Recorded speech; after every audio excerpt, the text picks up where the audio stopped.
Jazakallah khair dokter. Bismillahirrahmanirrahim. Assalamualaikum warahmatullahi wabarakatuh. Recording in progress. Alhamdulillahi ala ihsani wa syukru lahu ala taufiqihi wa amtinani. Wa asyhadu an la ilaha illallah wahdahu la syarika lahu ta'ziman li sya'nih. Wa asyhadu anna Muhammadan abduhu wa rasuluhu adda ila ridwani. Allahumma salli alaihi wa ala alihi wa ashabihi wa ikhwani. Para dokter, para pemirsa yang dirahmati Allah Subhanahu wa taala, kita lanjutkan pada pembahasan berikutnya dari kitab Da'awat, bab qauli la haula wala quwata illa billah. Bab tentang perkataan la haula wala quwata illa billah, yang dikenal dengan al-hauqalah, yaitu la haula wala quwata illa billah, ya. La haula wala quwata illa billah maknanya yaitu la haula wala quwata illa billah. Secara umum makna haul yaitu perubahan. Perubahan maknanya harokat, gerakan. Ini secara makna. Kekuatan sebagaimana kita pahami yaitu daya, upaya, kekuatan, ya. Illa billah, kecuali dengan Allah. Kecuali dengan Allah. Ketika kita mengucapkan la haula wala quwata illa billah, maksudnya kita mengakui tidak ada perubahan dari segala kondisi, misalnya dari keburukan menjadi kebaikan, dari malas menjadi rajin, dari ketidakmampuan menjadi mampu, ya. Dan tidak ada kekuatan untuk melakukan perubahan tersebut, ya, kecuali dengan izin Allah Subhanahu wa taala. Jadi kalimat ini menunjukkan pengakuan ketidakberdayaan manusia kepada Allah, ya. Pengakuan ketidakberdayaan kita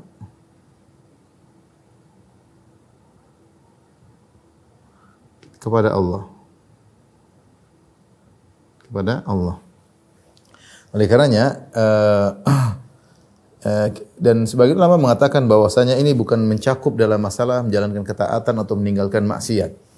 Ya, karena kita tidak mampu meninggalkan maksiat kecuali dengan kekuatan dari Allah. Kita tidak mampu melangkahkan kaki menuju salat subuh kecuali karena kekuatan dari Allah.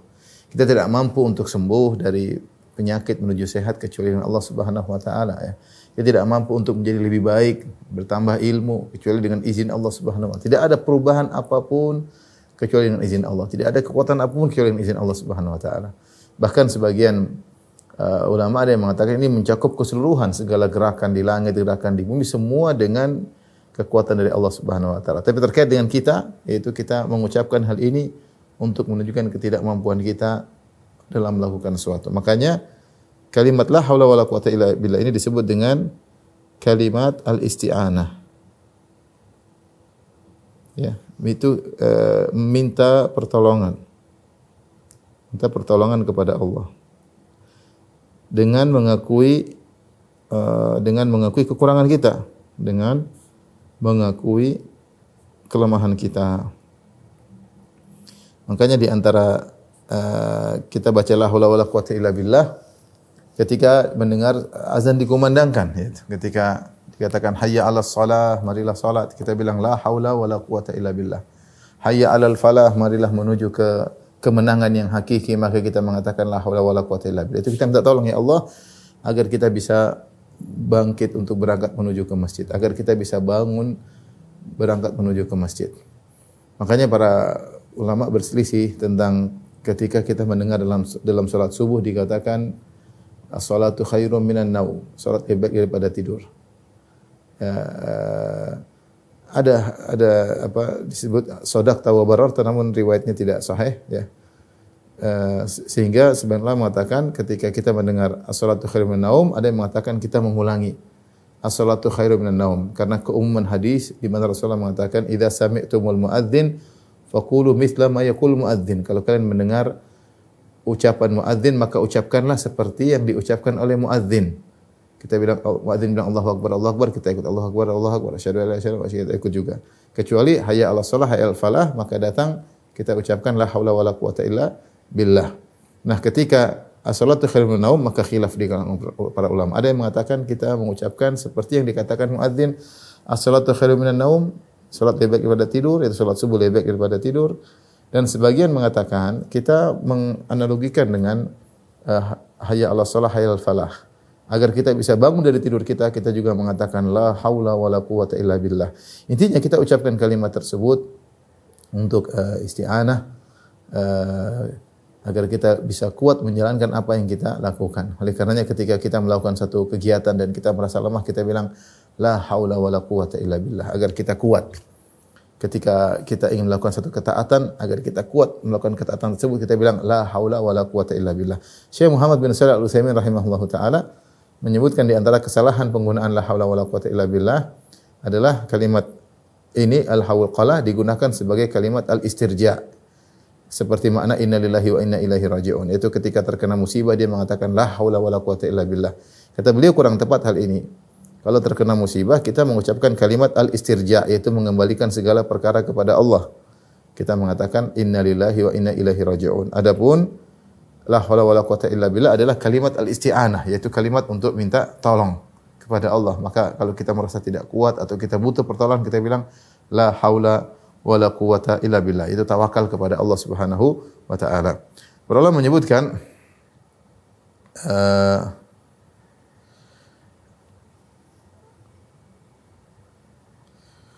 di antara kita mengucapkan la haula wala quwata illa billah, waktu mengucapkannya ada beberapa kondisi ya.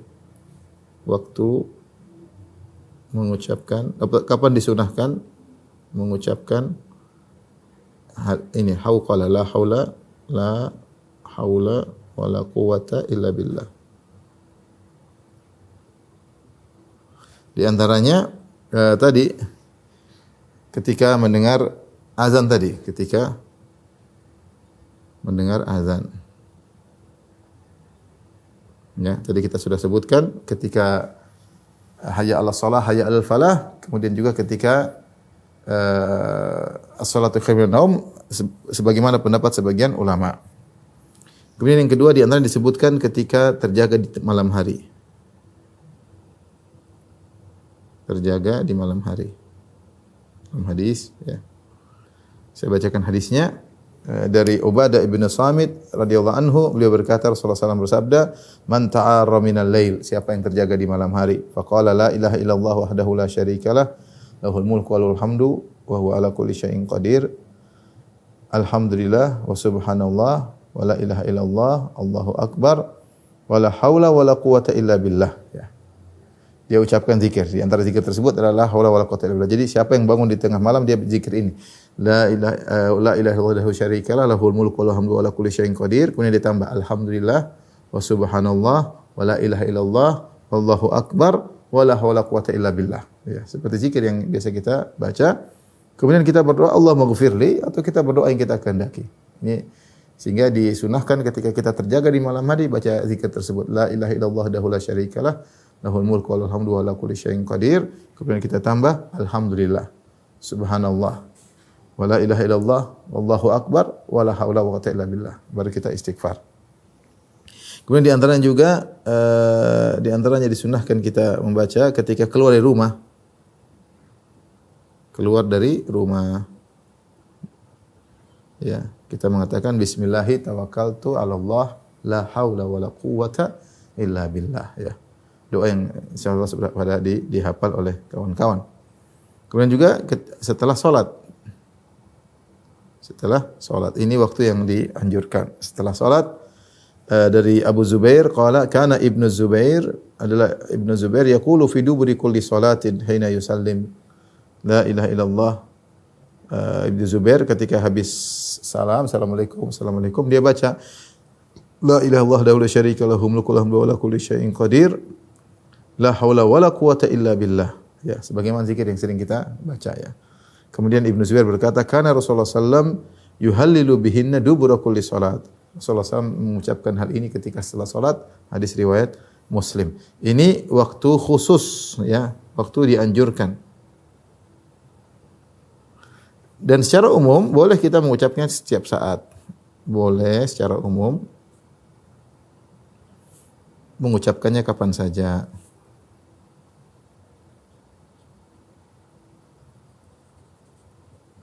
Kapan saja ya.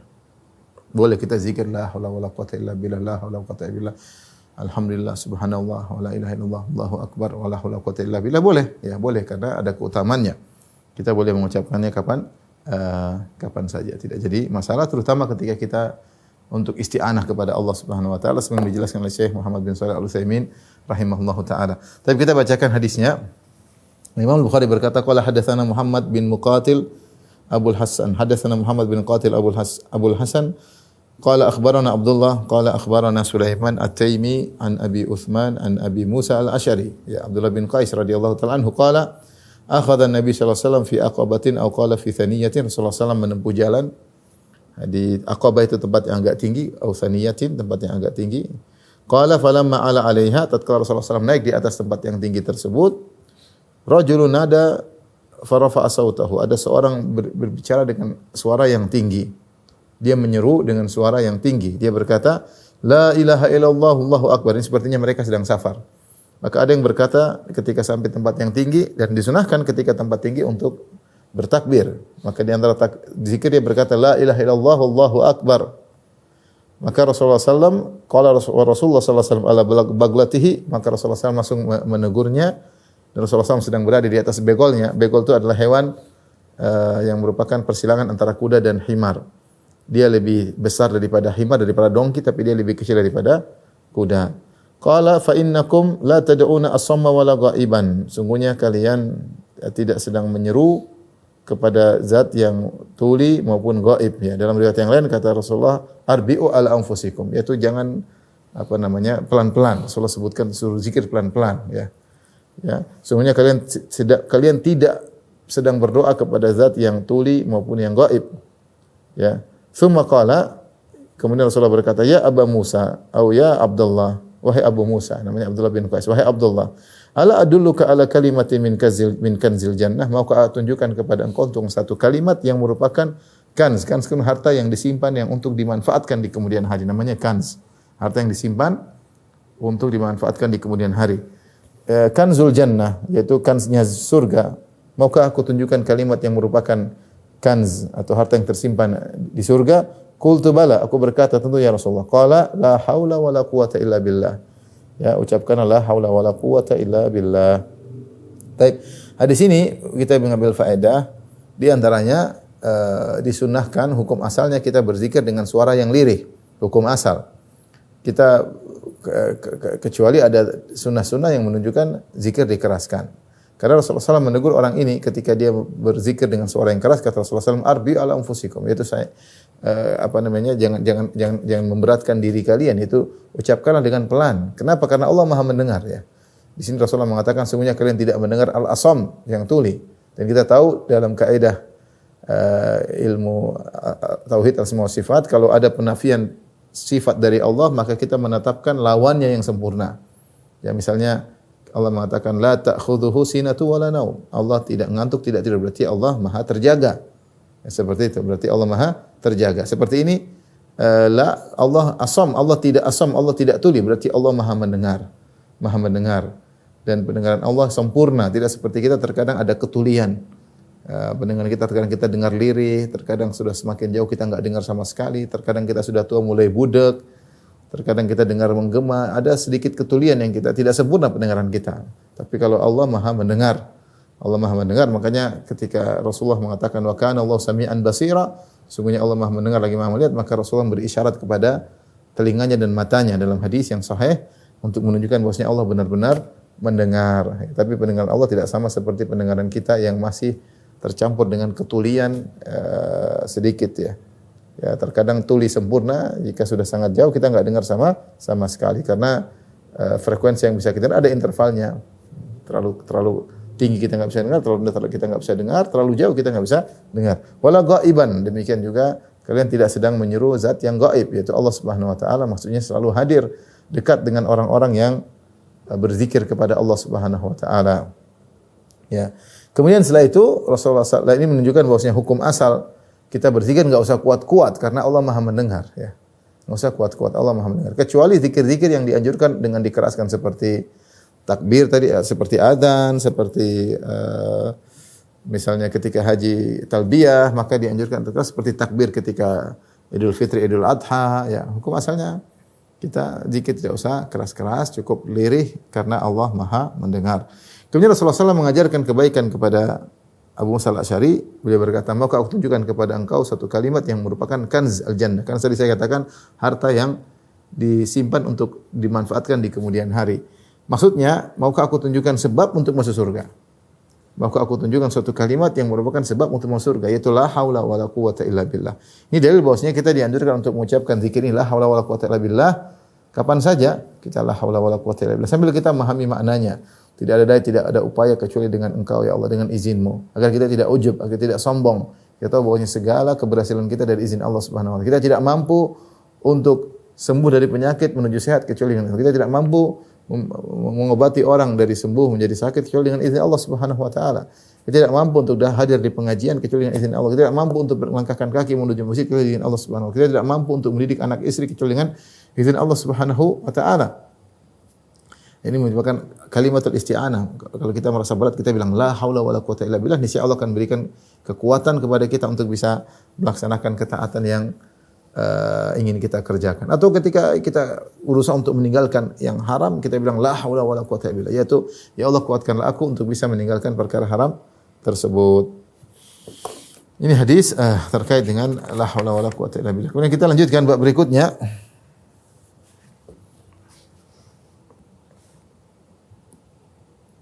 Bab berikutnya, bab lillahi mi'atun ismin ghairu wahidin. Bab Allah punya 99 nama. Itu 100 kurang 1. 100 kurang 1. Kemudian Imam Bukhari membawakan hadisnya. Qala rahimahullah, Abu Abdullah Al-Bukhari rahimahullah, qala haddatsana Ali bin Abdullah. Qala haddatsana Sufyan, qala hafiznahu min Abi Zinad anil A'raj an Abi Hurairah radhiyallahu anhu riwayatan qala, dari Abu Hurairah. Rasulullah SAW bersabda, lillahi tis'atun wa tis'una asman. Sungguhnya Allah memiliki 99 nama. Mi'atun illa wahidah, yaitu 100 kurang 1. La yahfadhuha ahadun illa dakhalal jannah. Tidak ada yang menghafalnya kecuali masuk surga. Wa huwa witrun yuhibbul witr, dan Allah itu Maha ganjil dan Allah mencintai yang ganjil. Taib. Ini hadis kita tuliskan ya. Inna lillahi atau lillahi tis'atun wa tis'una isman. Itu Allah punya 99 nama. Allah punya 99 nama. Itu mi'atun ila wahidah, itu 100 kurang 1. La yahfadhuha ahadun illa dakhalal jannah. La yahfadhuha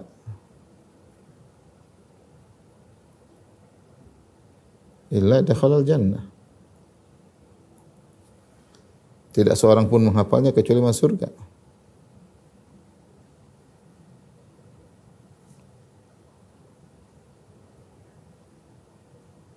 Kecuali masuk surga. Kemudian di akhirnya kata Rasulullah SAW, wa huwa witrun yuhibbul witr. Wa huwa witrun yuhibbul witr.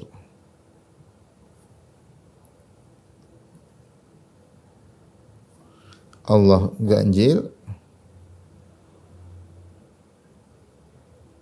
dan mencintai yang ganjil, mencintai.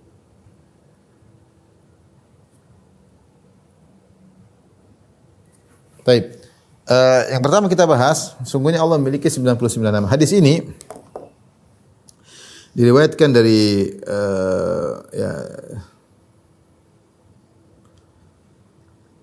diriwayatkan dari sebagian sahabat ya.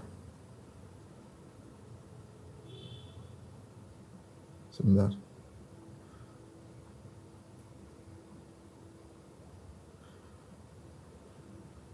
Saya bacakan perkataan sebagian ulama ya.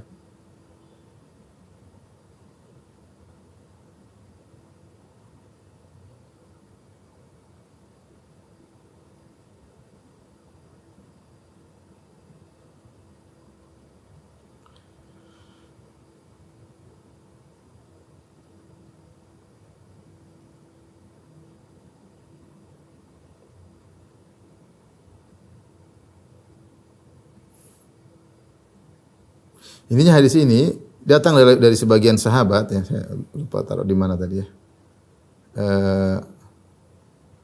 Datang dari sebagian sahabat tentang hadis ini, namun semuanya datang dalam riwayat yang lemah ya.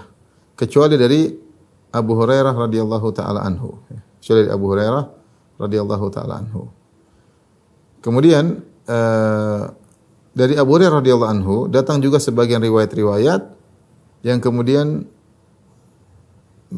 saya bacakan ini pernyataan sebagian ulama ya. Ini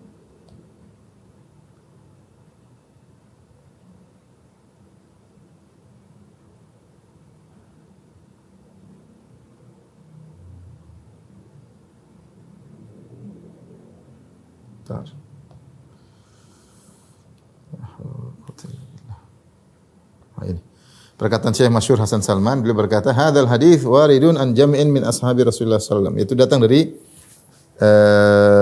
sebagian sahabat. Dia sebutkan di antaranya dari Ali bin Abi Thalib, dari Salman Al-Farisi, dari Ibnu Abbas, dari Ibnu Umar. Ya, akan tapi semuanya hadisnya dhaif. Yang datang sahih cuma dari Abu Hurairah radhiyallahu taala anhu, ya. Kemudian dari Abu Hurairah juga datang riwayat-riwayat yang menjelaskan tentang 99 nama tersebut. Namanya ini, Allah namanya 1, 2, 3, 9. Ada beberapa riwayat. Namun, semua hadis riwayat yang menyebutkan perincian 99 tersebut, semuanya dhaif. Ya. Jadi, semua hadis ya, yang menyebutkan perincian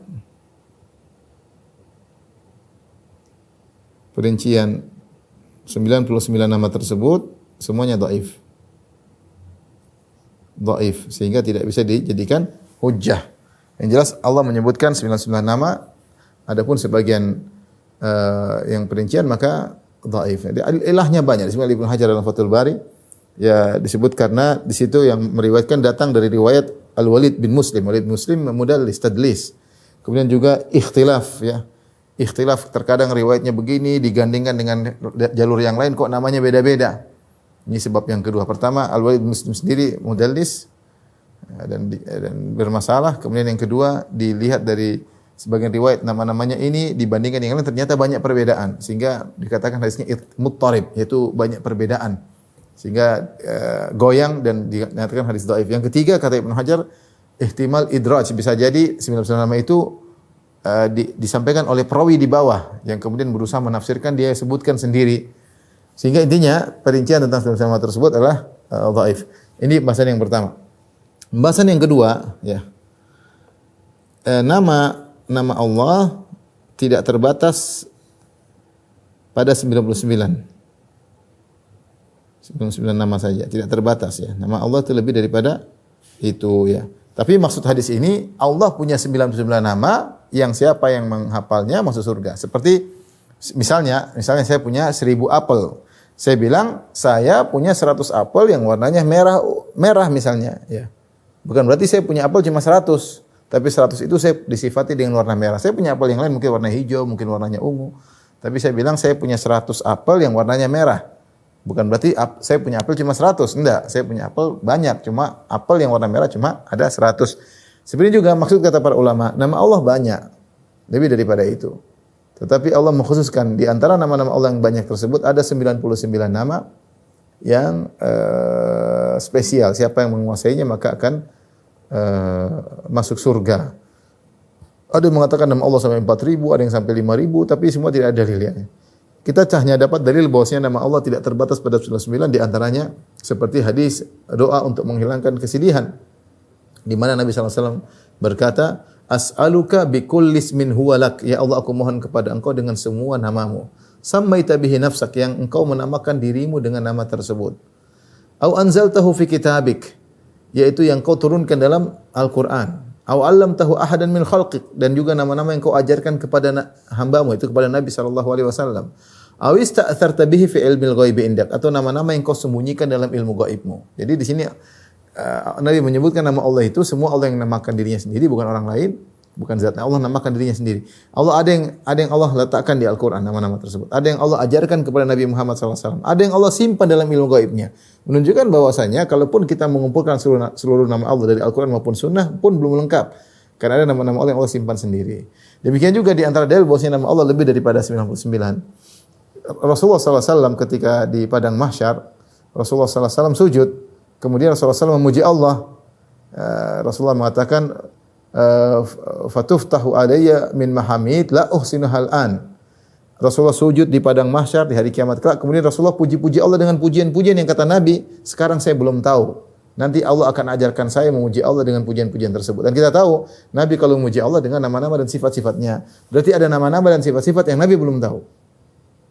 Nabi belum tahu. Nanti Nabi baru dikasih tahu nanti ketika hari kiamat kelak. Berarti nama Allah lebih daripada 99. Demikian juga dalam hadis ketika Rasulullah SAW salat witir, Rasulullah SAW berkata, "La uhsi thana'an 'alaik, anta kama asnaita 'ala nafsik." Aku tidak bisa memuji engkau ya Allah sebagaimana seharusnya. Engkau lebih indah dari semua pujianku. Engkau yang bisa memuji dirimu sendiri. Ketika Rasulullah SAW mengatakan, "La uhsi thana'an 'alaik," aku tidak mau memujimu sebagaimana mestinya, berarti ada nama-nama sifat-sifat yang Rasulullah tidak tahu. Ya, yang hanya Allah yang tahu, ya. Di antara yang tidak akan Allah ajarkan kepada Nabi ketika hari kiamat kelak. Jadi ini 99 nama istimewa. Ya. Taib. Kalau begitu, nama-nama Allah tidak terdapat 99 nama. Lantas kenapa hanya 99 ini? Kenapa dikhususkan? Kenapa 99? Nah ini itu untuk rahasia Allah Subhanahu Wa Taala. Ada yang mengatakan karena 99 tersebut sudah mewakili, artinya mungkin ada nama-nama Allah yang sangat banyak, tapi ada kandungannya juga di antara 99 tersebut. Karena kita tahu nama Allah banyak dan masing-masing punya makna yang spesifik, tapi sudah terkandung secara umum, secara global dalam 99. Ini pendapat sebagian ulama, namun tentu juga tidak ada dalil. Khususnya kita hanya mengatakan Allahu a'lam. Ya, ada 99 nama tersebut. Dari situ para ulama kemudian berijtihad untuk mengumpulkan nama-nama sampai 99. Syekh Utsaimin juga banyak ulama nulis 1, 2, 3, 4, 5, 6. Tapi ternyata kalau dikumpulkan memang nama Allah lebih dari 99 dari Al-Quran maupun Sunnah. Ya, kita berusaha memahami semuanya. Karena kalau kita pahami semuanya, berarti kita sudah memahami 99 nama tersebut. Taib. Kemudian kata Rasulullah, la yahfadhu ahadun illa dakhala jannah. Tidak ada yang menghafalnya kecuali masuk surga. Di sini Rasulullah menggunakan fi'il madhi yang kalau bahasa Inggris ya past tense menunjukkan telah lalu. Ya, artinya siapa yang menghafalnya seakan-akan telah masuk surga. Kalau kita bahasa secara letterlek, siapa yang menguasainya telah masuk surga. Berarti maksudnya kata para ulama bahwasanya masuk surganya itu suatu kepastian kalau menguasai 99 nama tersebut. Lantas apa yang dimaksud dengan menghafalnya? Nah, ini ada khilaf di kalangan para ulama, khilaf tentang makna menghafalnya ya. Di antaranya ada yang mengatakan maksudnya adalah berdoa dengan menyebut ya 99 tersebut dengan 99 nama tersebut. Jadi dia sebutkan kalau dia minta rezeki ya Razzaq urzuqni. Dia setiap berdoa dia selalu menghadirkan nama-nama Allah sampai dia setiap berdoa ada 99 nama tersebut. Berdoa nanti terkadang pakai nama ini, doa terkadang pakai nama ini. Ya Rahman irhamni, ya Ar-Rahman rahmatilah aku. Kalau dia minta rezeki ya Razzaq urzuqni.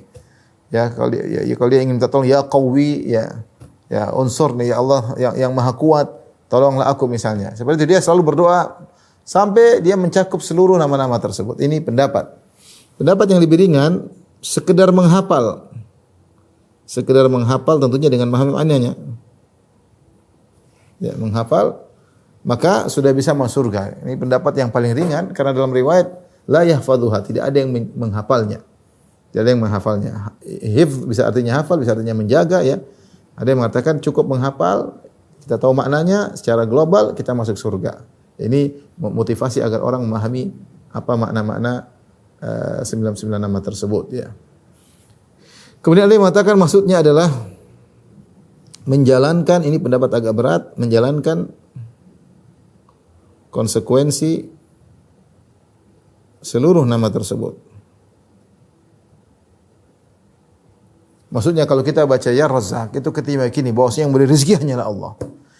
Kalau kita mengatakan ya Qawi, kita yakin yang Maha Kuat adalah Allah. Artinya kita bukan sekedar baca saja. Karena mereka mengatakan kalau baca saja tidak ada faedahnya. Orang baca Quran saja tanpa paham seperti orang Khawarij. Sebagian ulama mengatakan demikian. Oleh karenanya maksud menghafalnya maksudnya menghafalkan, mengerti maknanya dan menjalankan konsekuensinya. Kalau kita tahu Ar-Razzaq, berarti kita tidak mohon rezeki kecuali hanya kepada Allah. Kita bertawakal kepada Allah ketika mencari rezeki, hanya bertawakal kepada Allah Subhanahu wa taala. Ini agak berat karena kita harus memahami satu persatu dan kita ingin tahu konsekuensi dari setiap nama tersebut. Ada pendapat juga yang mengatakan maksudnya adalah berusaha meniru sifat-sifat Allah yang mungkin ditiru. Seperti apa yang mungkin ditiru? Misalnya Rahman, yaitu Allah penyayang, Ghafur, Allah pengampun, Afu, Allah mudah memaafkan, Al-Bar, Allah Maha Baik. Ini nama-namanya kita tiru agar kita benar-benar mengamalkan nama-nama Allah. Yang dilarang ditiru maka kita jauhi. Yang dilarang ditiru kita jauhi. Serahkan hanya kepada Allah. Seperti apa? Seperti Al-Mutakabbir, Al-Jabbar, yang Maha Agung, Al-Azim, yang kita jangan merasa diri kita tinggi, jangan merasa kita agung. Itu hanya hak Allah Subhanahu wa taala. Ini di antara makna menjaga nama, menghafal nama-nama Allah. Karena dalam sebagian riwayat ini dalam riwayat ada man ahsaha. Ihsa ini kadang maksudnya adalah menguasainya. Ini di antara makna man hafidhaha atau la yahfadhuha. Maka kita berusaha memotivasi diri untuk belajar nama-nama Allah. Ya, alhamdulillah di YouTube juga saya ada kajian tentang nama-nama Allah. Kita berusaha dengar satu-satu dan kita hayati dan kita yakini dan kita jalankan konsekuensinya. Sehingga kita lebih mengenal Allah Subhanahu wa taala. Jadi hadis ini memotivasi kita untuk lebih mengenal tentang nama-nama Allah sehingga kita termotivasi. Ini maknanya. Kemudian yang terakhir wa huwa witrun yuhibbul witr. Allah Maha ganjil. Maksudnya Maha ganjil Allah itu al-fardu, yaitu esa. Allah esa ganjil. Jadi Allah Maha esa. Tidak ada yang menyamai Allah dari sifatnya, dari namanya, dari zatnya. Allah Maha esa. Dan Allah mencintai yang ganjil. Makanya banyak syariat yang ganjil. Contoh, tawaf 7 kali ganjil, sa'i 7 kali ganjil, salat 5 waktu ganjil ya. Banyak hal Allah menciptakan langit 7 lapis juga ganjil ya. Seperti itu ya, Allah suka salat witir ya, salat witir karena itu ganjil. Karena ketika kita baca yang ganjil-ganjil ini mengisyaratkan bahwasanya Allah Maha Esa, Allah bersendirian, tidak ada yang menyamai Allah Subhanahu wa taala. Oke, hadis ini motivasi kita untuk belajar tentang nama-nama Allah agar kita bisa memahaminya dengan baik dan kita amalkan dalam kehidupan kita sehari-hari. Baik, kita masuk pada hadis yang terakhir dari kitab Ad-Da'awat ya. Hadis terakhir yang kita sampaikan pada pertemuan ini ya. Bab ke-69, Babul Mau'izah sa'atan ba'da sa'ah. Bab memberi wejangan, yaitu tidak terus menerus, tapi ada waktunya, kadang libur, kadang beri lagi, kadang libur, seperti itu. Ini maksudnya, artinya jangan kita sampaikan pengajian, belum orang bosan, orang tidak kuat. Maka perlu waktu kita istirahat, kita sampaikan istirahat lagi.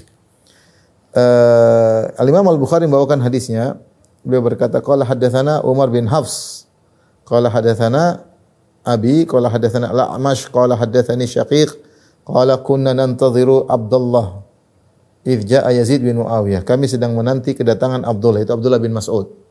Jadi mereka dulu menunggu Abdullah bin Mas'ud keluar ya untuk bertanya ilmu.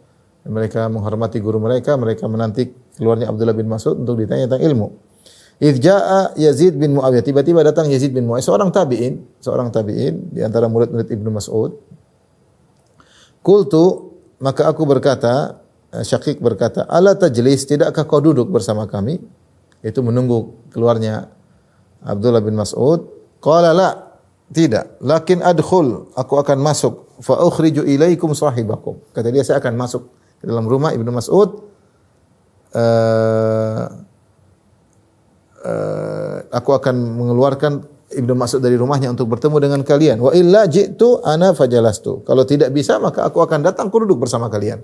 Tapi dia mau berusaha untuk masuk menemui Ibnu Mas'ud untuk kemudian mengabarkan Ibnu Mas'ud bahwasanya murid-murid sudah tunggu di luar. Fa kharaja Abdullah wa huwa akhidhun bi yadihi, ya, maka keluarlah Abdullah bin Mas'ud sambil megang tangannya, ya. mungkin dibawa oleh Yazid bin Muawiyah, dia bawa keluar, mungkin dia masuk ke pintu ketemu Ibnu Mas'ud, orang-orang sedang nunggu, dia bawa tangan Ibnu Mas'ud, faqama alaina. Kemudian Ibnu Mas'ud pun berdiri di hadapan kami, faqala, kami sedang duduk, dia pun berdiri, dia berkata, ama inni akhbaru bimakanikum. Sungguhnya aku ini lebih sudah tahu tentang keberadaan kalian, yaitu kalian duduk menungguku keluar, aku tahu. Walakinnahu yamna'uni minal khuruji ilaikum, akan tapi aku tidak mau keluar menemui kalian. Kenapa? Anna Rasulullah sallallahu alaihi wasallam kana yatakhawwaluna bil mau'izati fil ayyam. Adalah Rasulullah SAW dulu menyela-nyela hari dalam memberi nasihat kepada kami. Tidak setiap hari, kadang sehari, kadang libur, kadang sehari, kadang libur, seperti itu. Kenapa? Karahiyatas sa'amati alaina. Rasulullah SAW khawatir kami bosan. Ini hadis yang terakhir dalam Kitabud Da'awat yang menjelaskan bahwasanya di antara sunnah seorang ketika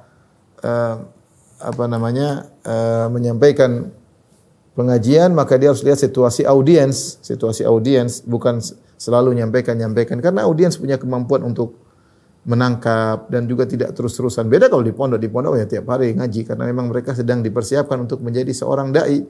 Tapi kalau pengajian umum maka tidak demikian.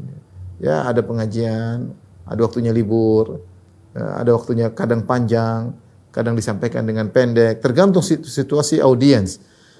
Karena tujuan kita menyampaikan pengajian agar audiens bisa paham dan bisa diamalkan, bukan sekedar kita memuntahkan ilmu kita kepada audiens kemudian dilahap oleh mereka. Tentu kita ingin mereka paham, tentu kita ingin mereka mendengar, menyimak dengan semangat, bukan dengan bosan. Maka Nabi saja sallallahu alaihi wasallam tidak terus-terusan. Maka Nabi yatakhawwaluna bil mau'izah. Tentu Rasulullah sallam mau'izah bukan kalau hadis Rasulullah sallam sampaikan kapan saja. Rasulullah ke sini, Rasulullah bicara, ada suatu masalah. Mau'izah itu khusus seperti pengajian, Rasulullah sampaikan wejangan. Karena mau'izah itu adalah wejangan yang disertai dengan targhib wa tarhib. Untuk terkait dengan wejangan, yaitu wejangan yang disertai dengan motivasi dan juga peringatan, makanya Rasulullah SAW tidak tiap hari. Adapun pembicaraan Nabi, semua yang keluar dari mulut Nabi hadis, semua pergerakan Nabi adalah hadis. Tapi ketika menyampaikan wejangan tidak selalu setiap hari, karena Rasulullah memilah-milih, kadang Rasulullah sampaikan, kadang Rasulullah SAW libur. Kenapa? Rasulullah SAW kata Ibnu Mas'ud, Rasulullah SAW khawatir kami bosan. Lihat Ibnu Mas'ud sampai sengaja tidak keluar, dia tahu ada orang duduk tapi tidak mau keluar. Ya, karena kalau tiap hari disampaikan memang bosan. Maka Ibnu Mas'ud memperhatikan sisi ini. Ini penting bagi para pengajar, pendidik untuk melihat situasi audiens. Kalau ternyata kurang semangat, ya mungkin dipilih waktu yang lebih tepat, mengkondisikan agar mereka semangat ya, tidak terus-terusan ya kemudian disampaikan ya. Seperti kisah Malik ibn al-Huwairith yang datang bersama kunna syababatan mutaqaribin, dia datang dengan sekelompok pemuda belajar bersama Nabi. Tatkala Rasulullah SAW melihat kami sudah rindu kepada keluarga, Rasulullah suruh pulang. Ya. Rasulullah bilang, ya sudah tunggu sini aja biar istri tinggal. Nah, Rasulullah lihat kami rindu kepada istri kami, Rasulullah suruh pulang. Rasulullah SAW rahim, ya sangat baik ya. Dia tahu kondisi audiens, tidak maksa audiens di luar kemampuannya. Ya, dan ini penting ya bagi para pengajar ya. Kalau orang sudah ngantuk jangan dipaksa, udah ngantuk paksa. Pengajian sampai kalau enggak kuat sudah jangan dipaksa. Yang penting masuk agar bisa diamalkan. Bukan yang penting berapa jam kita sampaikan, enggak, tapi yang penting masuk bisa diamalkan. Wallahu a'lam bishawab. Kita selesai dari Kitabud Da'awat. Insyaallah pada pertemuan berikutnya kita masuk pada kitab yang lain dari Sahih Al-Bukhari. Nanti kita cari kitab apa yang lebih tepat buat rekan-rekan sekalian.